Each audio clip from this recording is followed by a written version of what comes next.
existe uma tese, digamos assim, de que, olha, esses votos de Lula vão acabar, podem derreter, porque quando chegar lá na frente, quando começarem a falar no antipetismo, quando começarem a levantar o antipetismo, ele pode cair. Eu lembro muito do que aconteceu aqui no Recife.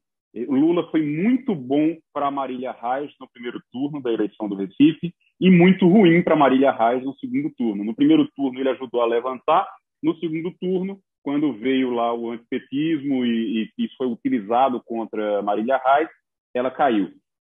Isso pode acontecer com o próprio Lula numa eleição presidencial? Olha, Igor, bem colocado. O Lula tem a favor dele o fato de que ele é sobejamente conhecido, não há nenhum. Eu acho que comentei isso nessa manhã dessa quinta-feira na Rádio Jornal. Não há nenhum líder político em nenhum país do Ocidente democrático que tenha disputado tantas eleições como protagonista, a exemplo de Lula, ou como coadjuvante principal, a exemplo de Lula naquelas eleições em que ele não foi candidato. 2 eleições de Dilma e uma eleição de Fernando Haddad.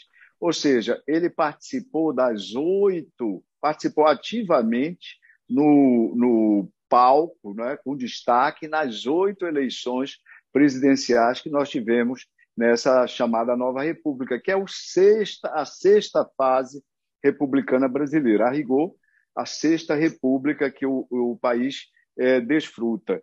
Então, Lula é bastante conhecido. Agora, ele volta, como nós falamos há pouco, ele volta ao cenário político eleitoral, mas ele não volta absolvido. Lula não tem e não terá, provavelmente, no ano que vem, a seu favor o argumento de que ele está absolvido das acusações que recebeu. Ele recebeu um diploma do Supremo Tribunal Federal de que o juiz que o julgou era parcial, de que, portanto, de que as sentenças que ele recebeu eram impróprias, eram inadequadas, não estavam embasadas, né, pelo devido rigor legal. Mas ele não foi absolvido. Então, é natural que o Bolsonaro, os bolsonaristas, vão, no ano que vem, tentar transformar, em boa medida, a campanha eleitoral numa espécie de revival dos inquéritos e dos processos de Lula que ele enfrentou no Paraná, que ele enfrenta em outras jurisdições. Então, é óbvio que essa campanha Bolsonaro-Lula, com muitos atritos, o Lula, de outro lado, mostrando os processos dos filhos do Bolsonaro interrompidos,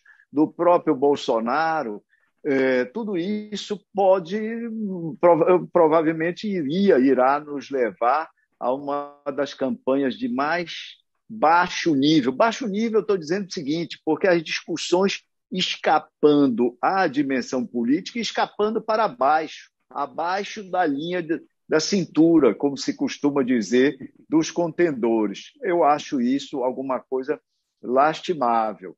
Um duelo Bolsonaro-Lula dificilmente será um duelo sob propostas para o Brasil. Dificilmente será. Lula pode ser prejudicado nesse duelo? Pode, provavelmente será. Bolsonaro poderá ser prejudicado? Pode e provavelmente será. Isso é um dos outros fatores, Igor, que nós devemos adicionar ao que a gente pode chamar a plausibilidade da existência, do fortalecimento de uma eventual terceira candidatura, desde que essa candidatura se viabilize entre esses candidatos de porte médio ou de porte pequeno. Nós temos 6 nomes hoje que têm entre 8 e 3 pontos percentuais de intenção de voto. Precisa haver alguma coordenação entre eles, de um lado, para não se lançarem todos candidatos, e, ao mesmo tempo, algum contraste entre eles, que só poderá vir de debate, para que um deles cresça e possa ser ungido como candidato desse grupo.